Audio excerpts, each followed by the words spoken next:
आज के इस प्रोग्राम के सदर मुदर्रिस हारून सर, अहम शाहिरा और मुसन्निफ यहाँ पर बैठे हुए तबस्सुम मिस अशफाक सर, और कल के उभरते हुए मुसन्निफ जिनकी तादाद तकरीबन 100 के करीब है, सबके नाम तो गिनवा नहीं सकता मैं। सोपान सर, तहसीन सर और बाकी तमाम स्टाफ मेंबर। आज का ये जो प्रोग्राम है 2 तरह का है, एक तो आपकी लिखी हुई किताब और दूसरा जमात 8वीं के बच्चों की अलविदाई तकरीर। खुशी का भी मौका है, दुख का भी मौका है। बोलने को बहुत सारे अल्फाज कम पड़ेंगे, इतने हैं कि आप लोगों की जो मेहनत है, जो किताब की शक्ल में यहाँ पर शाया हो चुकी है, मैंने वो किताब तकरीबन आधी पढ़ चुका हूँ, तकरीबन पूरी ही पढ़ चुका हूँ, लेकिन कुछ मसरूफियात जल्दी किताब को ये करना था। सर बोले सर इसमें कुछ गलतियाँ होगी तो तलाश करो, तो उस नज़रिए से थोड़ा मैंने पढ़ा था। हम लोग दोनों एसएससी और एचएससी के सेंटर पर थे, वहाँ पर उन मसरूफियात में से वक्त निकाल कर वो किताब पढ़ा हूँ, लेकिन जिस तरह से बच्चों ने अपने ख्यालात को पेश किया है उसकी तारीफ करना मेरे बस की बात नहीं, क्योंकि मैं बहुत छोटा हूँ आप लोगों से।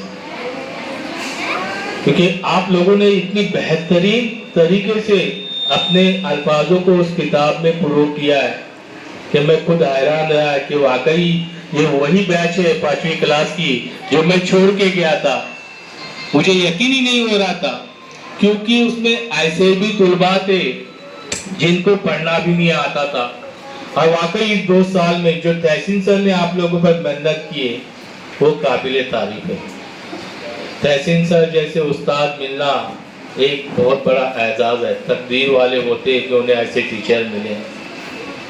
तकरीबन 8 साल मैं उनके साथ काम कर चुका हूँ यहाँ पर। 2012 में मैं यहाँ पर आया था, 2014 में तहसीन सर आए थे, 2014 से 8 साल तकरीबन मैंने उनके साथ काम किया हूँ। एक अहम इंसानी जो है शख्सियत के रूप में ये सर हैं। मैं उनको अपना छोटा भाई कहता हूँ हमेशा, और कहता रहूँगा, क्योंकि मैंने उनसे बहुत कुछ सीखा हूँ।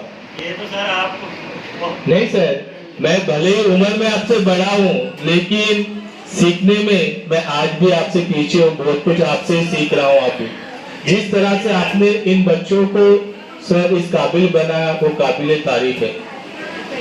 तो बच्चों, मैं आपसे यही कहना चाहूँगा कि आज जो आपकी शख्सियत उभर कर यहाँ पर आ रही है इसको ज़ाया मत करो, क्योंकि बहुत सारे बच्चे ऐसे हैं जो 8वीं के बाद स्कूल छोड़ देते हैं। कुछ लोगों की घरेलू कमी की वजह से, माली इमदाद ना होने की वजह से वो बच्चे स्कूल नहीं पढ़ते। ऐसे बच्चों के लिए एक स्कूल यहाँ पर मौजूद है जहाँ पर आपको हर चीज़ की सहूलियत मिलती है।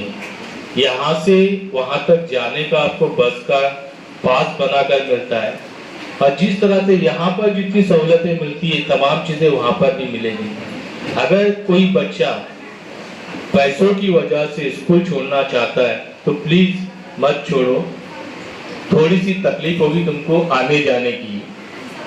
यहाँ से बस जाती है, अभी भी यहाँ से कुछ बच्चे जाते हैं, वहाँ पर मैं मौजूद हूँ। विरार की कुंवारी स्कूल जो 10वीं तक है, कम से कम अपनी तालीम 10वीं तक पूरी करो, क्योंकि आज के दौर में जितना तालीम हासिल करोगे वो कम है। आज लड़के लोग सोचते हैं कि आगे पढ़कर क्या करना है, हमको वही धंधा करना है, लेकिन आज माहौल बहुत हम मुसलमानों के लिए बहुत बुरा है। अगर पढ़े लिखे हो गए तो कहीं ना कहीं अपने हक की लड़ाई के लिए तुम खड़े हो सकते हो। आज हमें अपने हक की लड़ाई लड़ने के लिए लोगों का सामना करना पड़ रहा है, उसके लिए तालीम बहुत जरूरी है।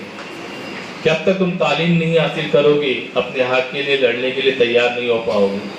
सिर्फ लड़ाई झगड़े से ही हक हासिल नहीं होता है, कलम की जोर पर भी हम अपने हक को हासिल कर सकते हैं। और तुम लोगों में वो ताकत है जो तुमने यहाँ पर इस किताब में लिखी है। तो इस कलम को ताकत को जोर देने के लिए इल्म का होना बहुत जरूरी है। इसलिए मैं आपसे दरख्वास्त करूँगा कि तमाम बच्चे जितने भी अभी 8वीं के बच्चे, अगर वो सुपारा की उर्दू स्कूल में नहीं जा सकते तो उनके दरवाजे हमारे दरवाजे उनके खुले हुए। बेशक आप कभी भी आए, मैं वहाँ पर हूँ। आपको एडमिशन में कोई तकलीफ नहीं होगी। आपको पास बनाने की देने की जिम्मेदारी भी मैं ले लेता हूँ, क्योंकि आपको पूरे साल भर का बस का पास मिलेगा। यूनिफॉर्म वही है जो हम यहाँ पहनते हैं, वही यूनिफॉर्म है। ये यूनिफॉर्म वहाँ पे भी इंशाल्लाह दूसरा यूनिफॉर्म अगर जरूरत पड़ी तो वो भी हम देंगे। किताबें कॉपियाँ वहाँ पे फ्री में मिलती है। हर चीज़, खाना भी यहाँ पर जिस तरह से मिलता है उसी तरह से वहाँ पे खाना भी आपको मिलेगा। सिर्फ तकलीफ इतना ही है कि बस आपको यहाँ से वहाँ तक आने का। तो जिन बच्चों के ऐसी माली अमदाद ना होने की वजह से वो प्राइवेट स्कूलों में नहीं जा सकते, तो वो बच्चे मुझसे रब्ता कायम करें। बहुत सारे बच्चों के पास मेरा नंबर है, फ़ोन नंबर है। अभी बीच में भी 1-2 बच्चों ने मुझे मैसेज किया था। मैंने उन्हें भी कहा कि जैसे 8वीं का रिजल्ट लगेगा, जून में स्कूल शुरू होती है, आप लोग वहाँ पे अपना रिजल्ट लेकर आइए, आपका एडमिशन वहाँ पर हो जाएगा। जितने बच्चे वहाँ पर आओगे तो एक बस के बच्चे हो जाते तो हम डायरेक्ट एक बस का भी जिम्मेदारी लेते हैं कि पूरी बस जो है टीएमसी की बस जो है, म्यूनसिपलिटी बस, वो बस जो वक्त पर यहाँ पे छूटेगी वहाँ पर आपको पहुँचाएगी स्कूल तक। फिर वहाँ से वही बस आपको यहाँ पे ड्रॉप भी करेगी। लेकिन उसके लिए एक शर्त है कि उतने बच्चे होना चाहिए। अगर एक बस के बच्चे हो जाएंगे तो हम उसका इंतजाम भी करेंगे। हमारे सर अब्दुर्रहमान सर इसमें अपनी पूरी ताकत लगा लेंगे और वो बस पूरी हो सकती है। लेकिन आप लोगों से गुजारिश है कि स्कूल ना छोड़ें। जो बच्चे जा सकते हैं प्राइवेट स्कूलों में वो जरूर जाए, मैं उनको जबरदस्ती नहीं करूँगा। लेकिन जो बच्चे पैसों की वजह से स्कूल छोड़ने का सोचे तो वो दिल से निकाले और अपने तालीम को जारी रखें। क्योंकि घर में अगर एक औरत पढ़ी लिखी हो तो पूरा घर पढ़ा लिखा होता है, पूरा खानदान उस औरत के हाथों में होता है। तो इसके लिए लड़कियों ने भी अपनी तालीम को जारी रखे। खासकर मैं लड़कों से गुजारिश करूंगा कि यहाँ वहाँ बेकार वक्त ज़ाया करने की बजाय अपनी तालीम